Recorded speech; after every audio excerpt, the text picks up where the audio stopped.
Ош шаарында ноябрь айынан тарта шаардык жеке турак жай куруу, жер пайдалануу жана туракча департаменти иштей баштады. Аталган департамент алгач Ош шаардык муниципалдык менчик башкармалыгынын карамалында болуп келген. Эми ал мындан ары шаардын жаңы конуштарына түшүүчү курулуштарын көзөмөлгө алат. Биздин жаңы түзүлгөн турак жай, жеке турак жай жана турак жай маселелери боюнча департаменттин ачылыш негизги себеби азыр шаарда шаардын тегерек четтеринде Ачы массиви, Каттасай массиви жеке турак жай боюнча, мына дача маселелери, жеке турак жай маселелери боюнча жумуш аябай көп. Ошол себептен өзүнчө бөлүп чыгаруу, өзүнчө бир ишкана түзүү зарылчылыгы келип чыкты. Жаңыдан түзүлгөн бул башкармалыктын директору Абдымыталь Калбековдун айтымында алдыда жаңы ыкмада иштөөнү пландап жатышат. Мындан сырткары аталган жамаат шаарда кызыл сызыктан ашып кеткен курулуштарды жөнгө салуу милдетин аткарышат. Жаңы иш пландарыбыз мына 90-жылдары Бишкекте захват участкалар башталганда эптеп баягы үй жок биздин кыргыздын жарандары эптеп үй салып, азыр ошолордон арыла алышпай атат да. Биздин максатыбыз мына Каттасай Ачы массивинде жер участкаларын берсек, ушуларды жеке турак жай ээлери менен ушуларды сүйлөшүп, современный көчөлөрдү салып, современный үйлөрдү салып, жылуу экономичный үйлөрдү салганга биз ошо элдер менен иштейли деген максаттарыбыз бар. Зинат Турдубекова, Надырбек Боронбаев, Ынтымак.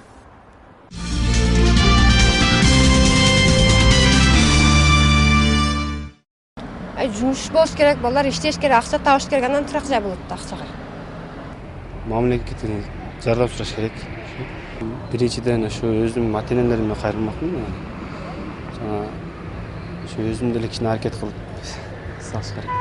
Турак жайлуу болуш үчүн биринчи иштеш керек, эмгек кылыш керек. Марадорлук кылбаш керек. Туурабы?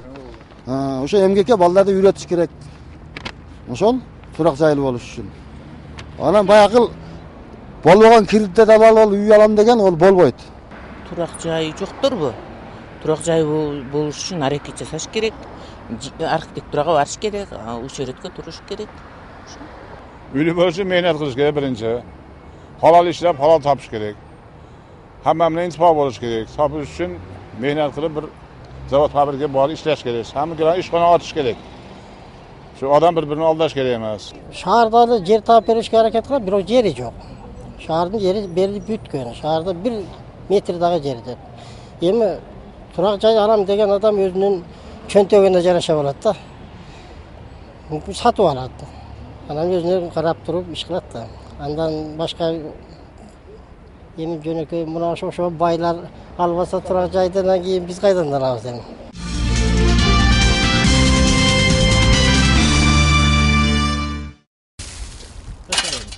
Кыш жакындаган сайын көмүрдүн баасы 6%га жогорулаганы тууралуу маалымат тарады. Бирок бул маалыматты тактоо үчүн биздин чыгармачыл топ көмүр сатылып жаткан жерге бардык. Ал жерде сатуучулар баа жогорулабаганын билдиришти. Ошону менен бирге кардарлардын да аягы сууп баратканы байкалды.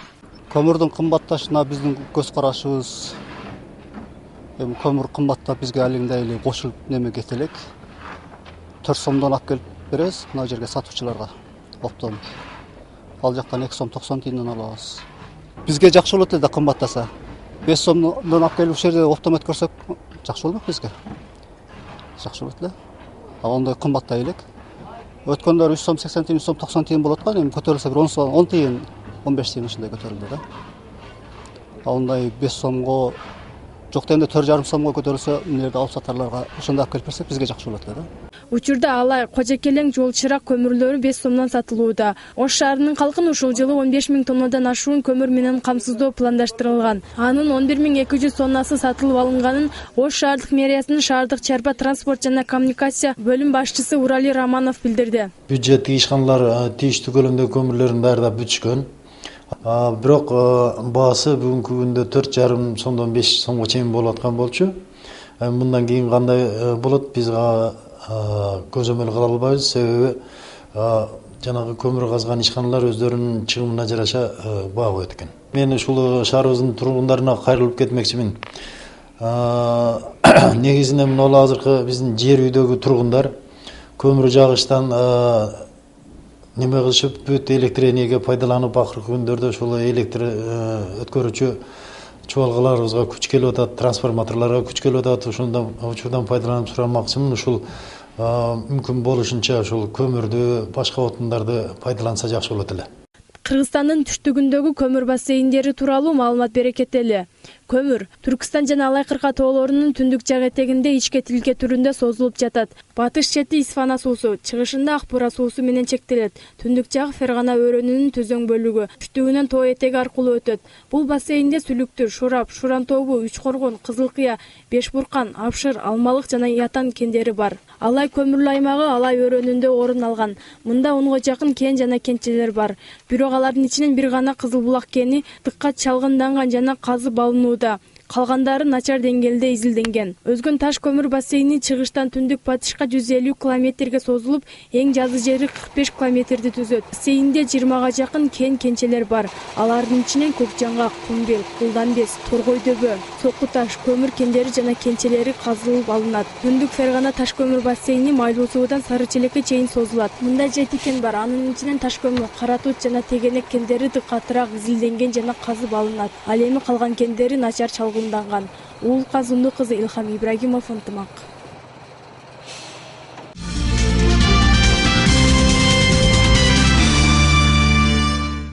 И вот мы переняли это тайное демократическое голосование.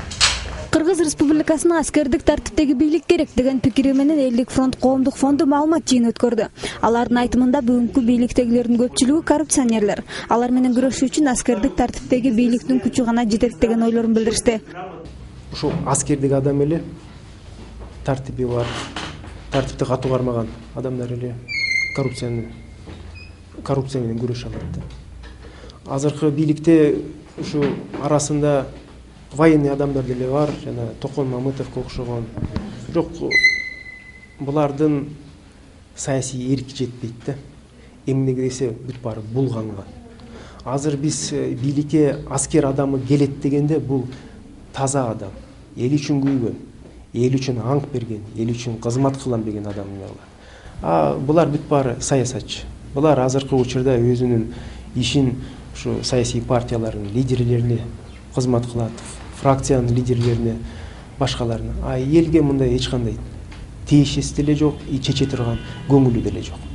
Аталган фонддун өкүлдөрүнүн айтымында, эгерде өлкөдө мындай тартип орнотулса, бардык маселелерди чечүүгө мүмкүнчүлүк түзүлөт.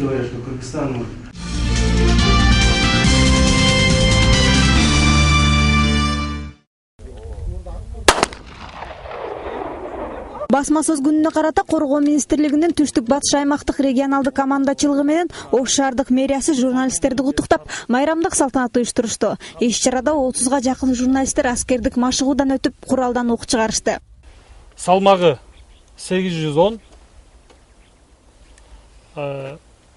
начальная скорость пули 315, 8 ок батат.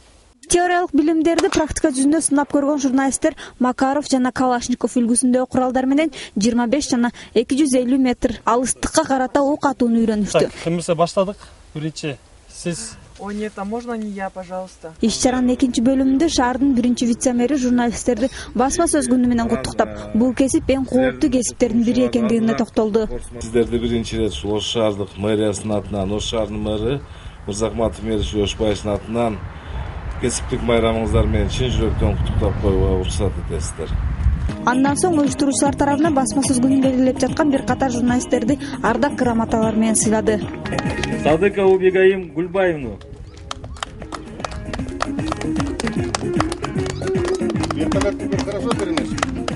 Салтанаттын уюштуруучулары бүгүнкү иш-чараны салтка айландырып, кийинки майрамдарда медиа өкүлдөрү ортосунда куралдан бутага атуу боюнча мелдеш уюштуруу ниетинде экендиктерин билдирип өттү.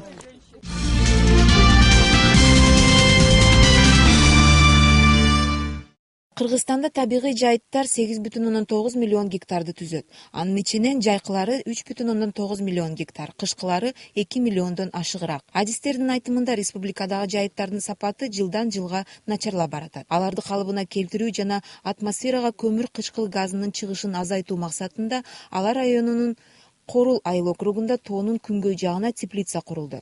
Долбоор глобалдык экологиялык фонду тарабынан каржыланды. Теплицанын аянты 400 метр квадрат, туурасы 10, узундугу 40 метр. Долбоордун кеңешчиси Ош мамлекеттик университетинин табият таануу жана география факультетинин доценти Орунбек Калановдун айтымында бул теплица Алай районунун мал чарбачылыгы менен алектенген жашоочуларына үлгү болуусу керек.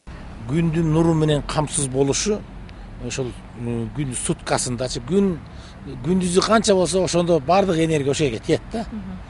Анан кийин теплицанын ичинде баягы күндүн нуру менен жылуулук күндүзү жакшы камсыз болот. Анан ал жерде дагы бир мындай технология пайдаланган да. Баягы теплицанын топурагы бар го, топурак кыртышы. Топурак кыртышына өтө көп сандагы мүмкүн болсунча жанагы илимий жактан негизделген сандагы органикалык жерсемтигич коюлат да. Ал дагы кара түстө болгондуктан күндүн нурун өзүнө сиңирүүчү, анан жакшы сактоочу касиетке ээ болот. Ал кошумча натыйжасы. Өзү негизинен өсүмдүктөргө азык берет.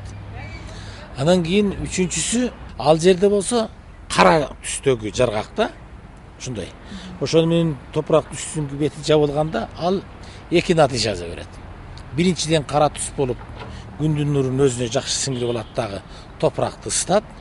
Экинчиси жана жаргак топурактын бетин басып калгандыктан ал болсо эменин ото чөптөрдүн өсүп чыгышын тоскоолдук кылат.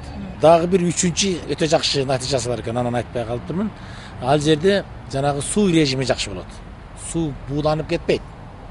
Бууланган суу кайра жаргактын тагында кайрадан эле топуракка сиңет. Дагы каяктан келет ал? Сууну сугаруунун дагы атайын системасы ушу теплицада пайдаланылып атат. Аны тамчылатып, тамчы менен сугаруу технологиясы дейт. Бул мынабы суусу тансык болгон өлкөлөрдө кеңирээк таралыптыр. Эми айрыкча өтө жогорку деңгээлде мына Израиль өлкөсүндө жетишкен экен. Азыр биздин Борбордук Азияда дагы, ошонун ичинде Кыргызстанда дагы уже пайдаланылып атат. Ошол технологияны дагы ушул теплицага пайдаланылат деп атат да. Баягы тамчылаткан. Ошол өсүмдүк эгилген гана чекитке тамчы менен суу түшөт.